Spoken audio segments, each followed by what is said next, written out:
नमस्कार दोस्तों, जीत inspired YouTube channel में आपका दिल से स्वागत है। आज की दुनिया में हर व्यक्ति अपने जीवन में इन छोटे छोटे बीमारियों से ग्रस्त रहते हैं और परेशान रहते हैं और इन छोटे छोटे बातों पे ध्यान नहीं देते हैं और अपने शरीर की बीमारियों से हर पल परेशान रहते हैं। दोस्तों, आज की स्वास्थ्य संबंधी जानकारी बहुत ही महत्वपूर्ण है।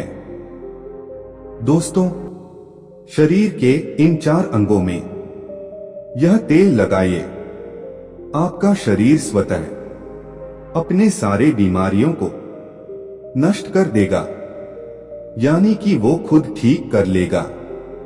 तो वो 4 अंग कौन कौन से हैं और हमें कौन से तेल लगाने हैं, आज हम इसी विषय में चर्चा करने वाले हैं। इसलिए दोस्तों, कहानी पूरा सुनिएगा। आज के उपदेश को सुनकर आप अपने जीवन को सफल जीवन बना सकते हैं। तो दोस्तों, इस जानकारी से पहले चलिए सुनते हैं भगवान महात्मा गौतम बुद्ध का एक उपदेश। एक दिन एक राजा भगवान बुद्ध के पास आया। बुद्ध के आश्रम में बहुत भीड़ थी। राजा ने भगवान बुद्ध से अनुरोध किया कि वह एकांत में कुछ बुद्ध से कहना चाहते हैं। तथागत बुद्ध बोले, सर्वत्र एकांत है, यही बोलो। फिर राजा ने कहा कि मैं तथागत संन्यास लेना चाहता हूं। बुद्ध गंभीर हो गए। वे बोले कि तुम्हें संन्यास्त होने के लिए दीक्षा के पहले मेरी एक शर्त का पालन करना होगा। राजा ने स्पष्ट किया कि जब दीक्षा लेनी ही है और संन्यास्त होना ही है तो मुझे आपका सभी शर्तें मंजूर है। और फिर तथागत बुद्ध ने आदेश दिया और कहा, अपने कपड़े उतारो, अपने जूते उतारो और नग्न हो जाओ, और इसी नग्न अवस्था में अपने राज के राजमार्गों पर स्वयं को जूते मारते हुए चक्कर लगाकर आओ। राजा असमंजस में पड़ गया। तथागत बुद्ध ये क्या कह रहे हैं? मैं एक राजा हूं, इस तरह से मैं नग्न होऊंगा और नग्न होकर अपनी ही सड़कों पर कैसे खुद को जूते मारते हुए चक्कर लगाऊं। लेकिन फिर भी राजा को संन्यास्त होना था, तो उन्होंने भगवान बुद्ध की शर्तें मान ली और वे वैसा ही करने के लिए निकल पड़ा। राजा ने वैसा ही किया। वह नग्न होकर स्वयं को जूते मारते हुए राज्य की सड़कों पर दौड़ने लगा।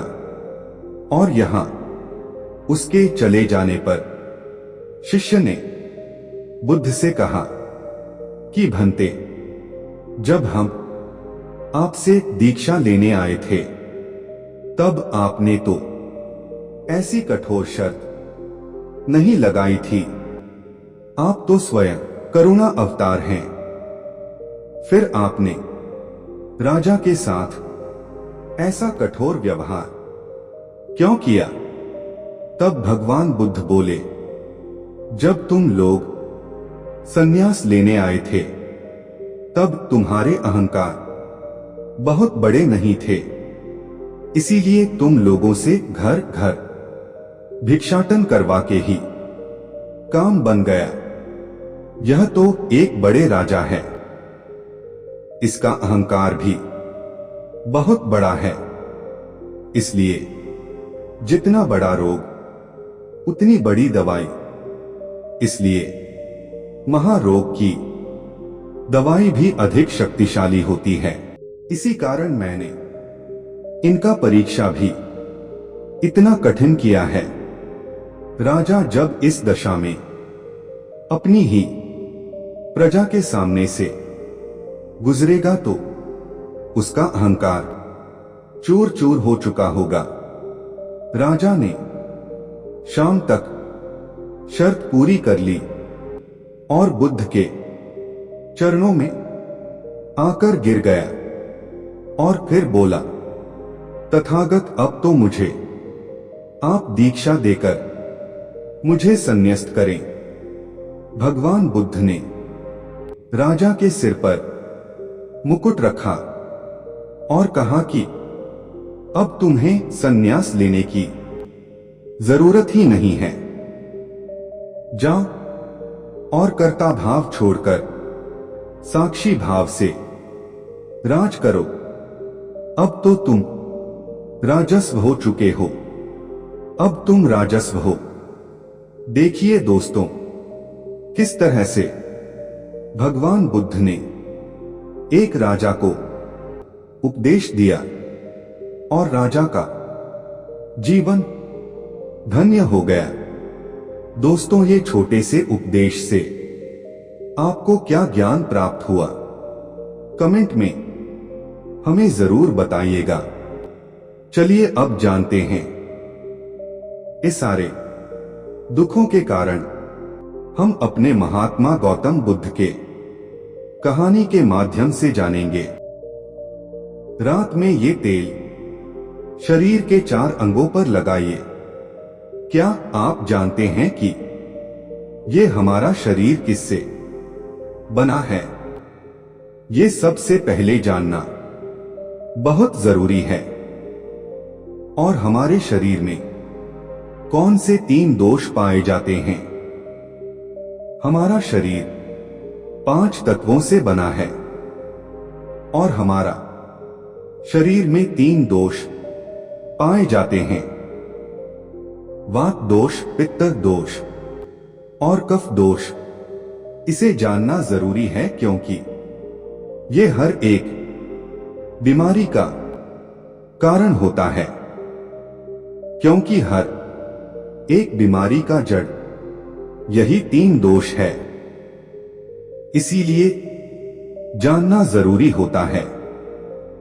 तो आपका शरीर का सबसे महत्वपूर्ण दोष ये 3 दोष हैं, पित्त दोष, वात दोष और कफ दोष। अगर आपके शरीर का वात दोष गड़बड़ हो गया तो 60 से 70% बीमारी होगी।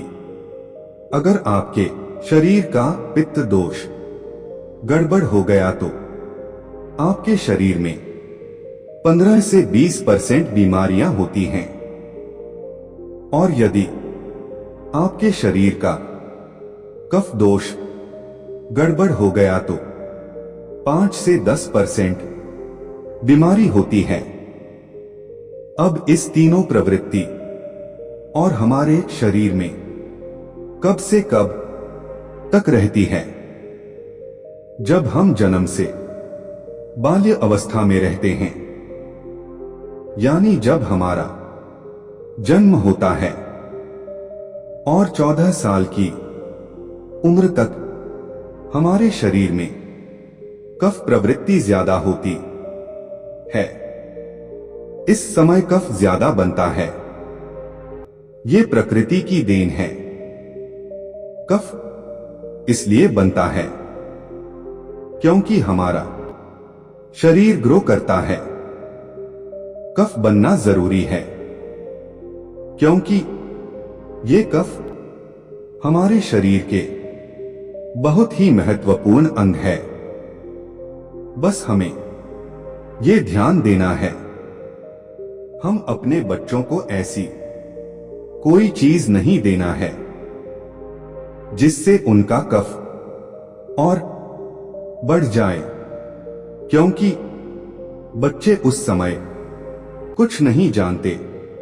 पेरेंट्स को जागरूक होना होगा। बस हमें अपने बच्चे को कुछ भी ऐसे चीज नहीं देना है जिससे उसका कफ और बढ़ जाए। कफ बनाने वाली चीजें हमें उन्हें नहीं खिलाना है। नहीं तो क्या होगा, कफ से संबंधित जो 5 से 10% बीमारी है, जैसे टीबी, दमा, अस्थमा, इस्नोफिलिया, ये सारी बीमारियां इसकी वजह से होती है। ये हर पेरेंट्स को ध्यान देना होगा। उसके बाद हम आते हैं बाल्य अवस्था से युवा अवस्था में। युवा अवस्था की आयु कितनी होती है? जब हम 15 साल से 60 साल के बीच में होते हैं। इस समय हमारा शरीर युवा अवस्था में होता है। इस समय हमारे शरीर में पित्त प्रवृत्ति सबसे ज्यादा होता है।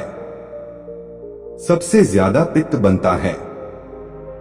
इसलिए हमें यह ध्यान देना होगा कि हम ऐसी कोई भी चीज ना खाएं जिससे हमारा पित्त दोष बढ़ जाए।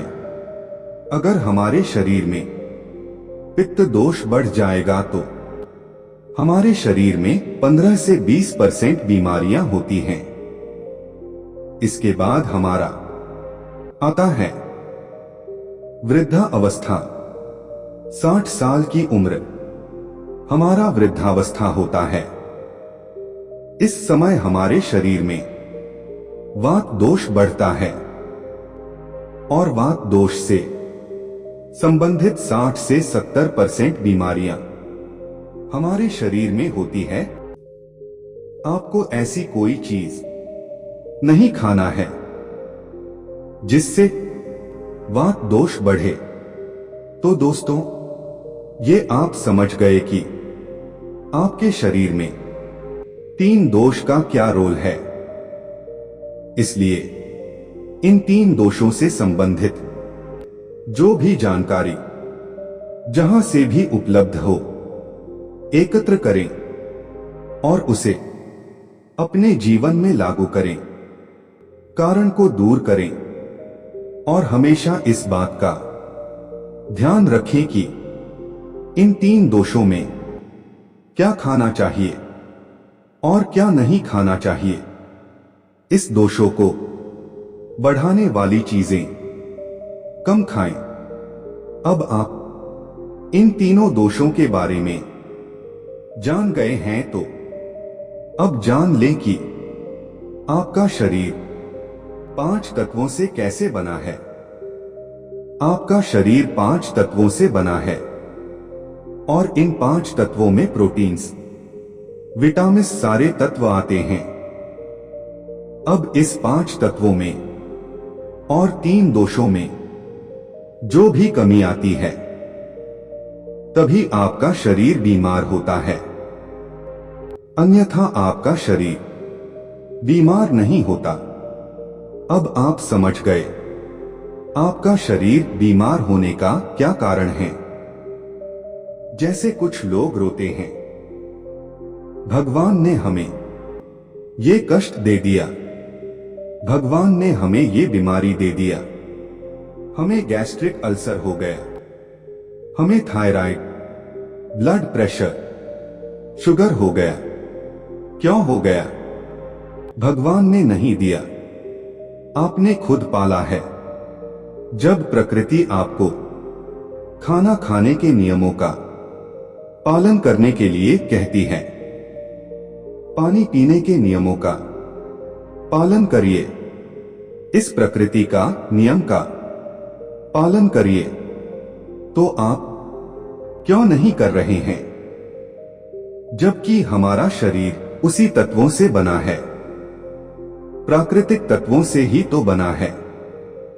हमारा शरीर भी पानी से ही तो बना है, खाने से ही तो बना है, पोषक तत्वों से ही तो बना है। ये सारे नियमों का आपको पालन करना होगा। अब जब ये हमारा पित्त दोष कह रहा है कि ये चीज नहीं खाइए, ये पित्त और बढ़ेगा, तो आप उसे क्यों खाते हैं? पिज्जा बर्गर आप क्यों खाते हैं? चाय आप क्यों पीते हैं? चीनी आप क्यों खाते हैं? मैदा आप क्यों खाते हैं? जब आप ये सारी चीजें खा रहे हैं तो आपके पेट में एसिडिटी बनेगा, आपका पाचन तंत्र बीमार पड़ेगा। तो जब आपका पाचन तंत्र बीमार होगा तो अनेक बीमारियां आपको आएगी। ये तो आप खुद कर रहे हो न, ब्रह्मांड नहीं दे रहा है, भगवान नहीं कर रहा है। हम आप इसे खुद जाने अनजाने में कर रहे हैं। हम अपने मन को, अपनी जीभ को कंट्रोल नहीं कर पा रहे हैं। तो दोस्तों, ये सारी चीजें आप छोड़ दीजिए। अब बात करते हैं कि हमें अपने शरीर पर कौन सा तेल लगाना चाहिए, कहां पे लगाना चाहिए, इस बारे में जानते हैं। आप समझ गए आपके शरीर का निर्माण कैसे होता है। इसे सुरक्षित रखना आपके हाथ में है। इसकी सुरक्षा आप खुद कीजिए। शरीर की 4 महत्वपूर्ण अंग है जिससे आपकी शरीर की सारी नसें जुड़ी हुई है। पहला है पैर का तलवा, दूसरा है नाभि, तीसरा है आपकी नाक और चौथा है आपका सर। ये 4 सबसे महत्वपूर्ण अंग है और इन चारों जगह पर आपको तेल लगाना है। बस यह ध्यान देना है कि आपको कब लगाना है और कैसे लगाना है। तो सबसे पहले चलते हैं। पहला अंग है पैर का तलवा। आपके पैरों के तलवे। जो व्यक्ति रोज सुबह जागकर मॉर्निंग वॉक करता है और नंगे पैर जमीन पर या फिर हरी घास पर, तो दोस्तों उसकी आंखों की रोशनी कभी कम नहीं होती। तो इसीलिए आपको पैरों के तलवे में शुद्ध तोरी का तेल लगाना है। इसके अलावा आप शुद्ध सरसों का तेल भी लगा सकते हैं। जब आप रात में सोने जाएं तो उसके पहले गुनगुने पानी से अपना पैर धो लीजिए। पैर धोने के बाद बढ़िया से उसे साफ कर लीजिए। सूख जाए जब आप बिस्तर पर लेट जाए और अपने हाथ से मालिश कर लीजिए। रात में सोते समय यही शुद्ध सरसों का तेल, और जैसे ही आप अपने 5 मिनट दोनों हाथों से मालिश करेंगे, तेल से गर्माहट आएगी। तुरंत ही आपको नींद आना शुरू हो जाएगा। अगर आप नींद का टैबलेट लेते हैं, अगर आप डिप्रेशन में हैं, नींद नहीं आ रहा है, तो ये दूसरे दिन से ही बंद हो जाएगा। आपको नींद की टैबलेट की जरूरत ही नहीं पड़ेगी। आपका पागलपन दूर हो जाएगा। याददाश्त बहुत तेज होती है। दिमाग से संबंधित सारे समस्याएं खत्म, और एक ही बार में आप 10 बजे सो रहे हैं। 4 बजे से पहले आपकी नींद ही नहीं खुलेगी। इतनी बढ़िया नींद आती है। तो पैर के तलवे में तेल लगाने से आपके पाचन तंत्र मजबूत होता है, याददाश्त तेज होती है, भूख लगती है, शरीर में शक्ति मिलती है, ऊर्जा मिलती है, यानी कि शरीर की सारी पोषक तत्वों को आपूर्ति कर देता है। दूसरा अंग यह है नाभि, जो कि आपके शरीर का सबसे महत्वपूर्ण अंग है। नाभि के पीछे एक पेकोटी ग्रंथि पाई जाती है और इसी पेकोटी ग्रंथि से शरीर की सारी नसें जुड़ी हुई होती है और ये शरीर की सबसे शक्तिशाली ग्रंथि होती है। इसलिए नाभि में तेल लगाना चाहिए। आप देखते होंगे जब आपके घर में छोटा बच्चा होता है तो माताएं उस बच्चे की तेल से मालिश करती थी, लेकिन अब तो बच्चों को तेल लगाना ही बंद कर दिया। पहले माताएं 8 से 10 बार दिन में बच्चे की तेल से मालिश करती थी। वे कहती थी कि हम जितनी बार तेल की मालिश करेंगे उनकी हड्डियां उतनी ही मजबूत होगी। और वो घर पर बना हुआ शुद्ध सरसों का तेल होता था और वो शुद्ध सरसों घर का तेल और किसका बनाती थी?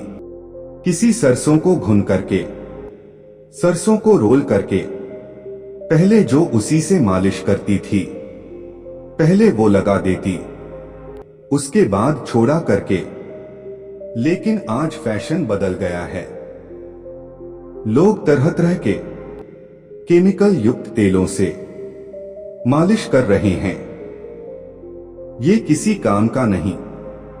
दोस्तों, कंपनियां हमें सिर्फ बेवकूफ बनाती हैं और इससे सिर्फ बीमारियां होती हैं, क्योंकि बच्चों की मालिश के लिए सबसे अच्छा तेल सरसों का है। और गांव के बच्चों को माताएं आज भी सरसों के तेल की मालिश करती है। गांव के बच्चे शहर के बच्चों की तुलना में कितने कमजोर हैं, इसे आप खुद अनुमान लगा सकते हैं। तो दोस्तों, यह नाभि आपके शरीर का सबसे शक्तिशाली हिस्सा है। तो जब माताएं नाभि में तेल की मालिश करती थी तो पहले फूंक मारती थी। फूंक मारने के बाद उसमें तेल लगाती थी और दिन भर में 3 से 4 बार तेल लगाती थी। तो दोस्तों, आपको भी आज से शुद्ध सरसों का तेल रात में सोते समय नाभि में लगाना है। और जब आप नाभि में तेल लगाते हैं तो इसके क्या फायदे होते हैं, आप यह जानकर चौंक जाएंगे। पहला फायदा, आपको अच्छी नींद आएगी। दूसरा फायदा, दिमाग से संबंधित कोई भी समस्या नहीं होगी। तीसरा फायदा, आपका पाचन तंत्र मजबूत रहेगा। चौथा फायदा, आपको भूख बढ़िया लगेगी। पांचवा फायदा, आपके शरीर का सारा दर्द दूर हो जाएगा। छठा फायदा, आपकी आंखों की रोशनी बढ़ जाएगी, यानी कि शरीर के हर एक अंग के लिए फायदेमंद है। तीसरा अंग यह है, आपकी नाक पैर का तलवा हो गया, नाभि हो गई। अब हम एक कदम आगे चलते हैं, वो है नाक, कान और आंख। तो दोस्तों, आपको नाक में क्या करना है? अगर आपको गाय का शुद्ध देसी घी मिल जाए तो घी की 1 बूंद दाईं नाक में और 1 बूंद बाईं नाक में, दोनों नाक में 1 बूंद डालनी है। रोजाना दोनों नाक में 1-1 बूंद डालें। इसके इतने फायदे हैं, मैं यहां गिनाते गिनाते थक जाऊंगा। आपका पागलपन दूर हो जाएगा। अगर किसी को पागलपन है, अगर पागलपन का इलाज चल रहा है, तो 3 से 4 महीने के अंदर पागलपन की दवा बंद हो जाएगी। अगर आपके कान के पर्दे में छेद है तो बिना ऑपरेशन के ठीक हो जाएगा। आपको नींद की समस्या है, नींद की समस्या दूर हो जाएगी। आपकी याददाश्त कमजोर है, याददाश्त आपकी तेज हो जाएगी। शरीर में कमजोरी है, शरीर की कमजोरी दूर हो जाएगी। जुकाम आपको कभी पूरी जिंदगी में नहीं होगा। जुकाम सर्दी की नाक से संबंधित जितनी भी बीमारी है आपको नहीं होगा। चौथा अंग यह है, आपका सर अब एक अंग और है जहां से आपका शरीर पूरा दिमाग जुड़ा हुआ है, वो है सिर। अगर गर्मी का सीजन है, आप स्नान करते होंगे। जब स्नान करके निकले, स्नानकरण के बाद जब आपके बालों का पानी सूख जाए तो आपको अपने सिर में शुद्ध सरसों का तेल लगाना है। जैसे ही आप अपने सिर में सरसों का तेल लगाकर सिर की मालिश करेंगे तो आपको 10 मिनट बाद नींद आना शुरू हो जाएगा।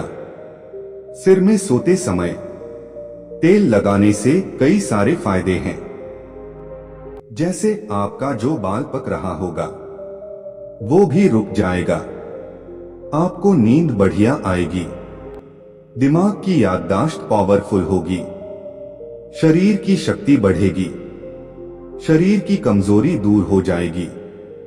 यानी कि शरीर की सारी शक्तियां आपको मिलेंगी। सिर में तेल लगाने से शरीर का सारा शक्तियां आपको मिलेगा सिर में तेल लगाने से।